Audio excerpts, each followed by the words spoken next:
हरा भरा जंगल था जहाँ रंग-बिरंगे पक्षी चहचहा रहे थे और नदी का पानी मधुर गीत गाता हुआ बह रहा था। यहाँ हिरण खुशी से दौड़ रहे थे, बंदर पेड़ों पर झूल रहे थे और खरगोश खुशी से उछल रहे थे। एक दिन एक बड़ा बाज आकाश से आया। वह शक्तिशाली और सुंदर था, लेकिन बहुत घमंडी भी था। एक बड़े पेड़ की शाखा पर बैठे हुए उन्होंने ऊंची आवाज में घोषणा की, मैं इस जंगल का सबसे शक्तिशाली पक्षी हूँ। तुम सबको मेरी बात माननी होगी।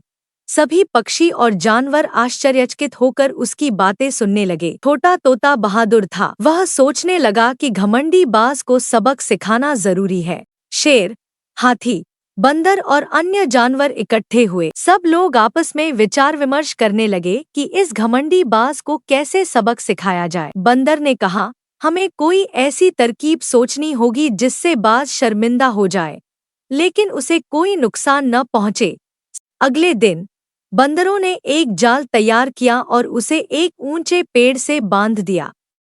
तोते ने बड़ी चतुराई से बाज को चुनौती दी, अगर तुम इतने बहादुर हो तो इस पेड़ को पार करके मुझे दिखाओ। तोते की बात सुनकर बाज क्रोधित हो गया। उसने गर्व से कहा, मैं किसी से कम नहीं हूँ, देखो मैं कैसे उड़ता हूँ। जैसे ही चील जाल की ओर उड़ी, वह अचानक उसमें फंस गई। वह अपने हाथ पैर पटकने लगा, लेकिन बाहर नहीं निकल सका। सभी पक्षी और जानवर उसके चारों ओर इकट्ठा हो गए। तोता मुस्कुराया और बोला, देखा, घमंड हमेशा दुख देता है। शेर ने कहा, शक्ति और घमंड से कोई महान नहीं बनता, लेकिन सम्मान अच्छे आचरण और प्रेम से अर्जित होता है।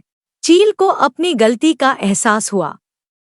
उसने सभी से माफी मांगी और कहा, मुझसे गलती हो गई, अब मैं सभी के साथ प्यार से पेश आऊंगा।